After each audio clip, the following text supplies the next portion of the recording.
તો કચ્છના સરહદી રાપર તાલુકામાં રાજ્ય સરકારના વિશેષ કાર્યક્રમ હેઠળ એડીજીપી અજય ચૌધરીએ 2 દિવસીય મુલાકાત લીધી.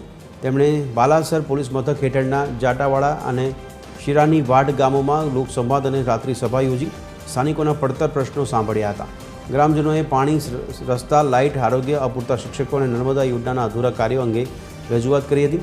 આ ઉપરાંત ધડુલી બાલાસર સાતલપુર નેશનલ હાઈવે પર સ્પીડ બ્રેકર મૂકવા અને વાહનોની ગતિ મર્યાદિત કરવાની માંગ કરી છે. એડીજીપીએ લોકોની મહેમાન ગતિ બિરદાવી તમામ પ્રશ્નોનો રિપોર્ટ સરકાર સમક્ષ રજૂ કરવાની ખાતરી આપી હતી.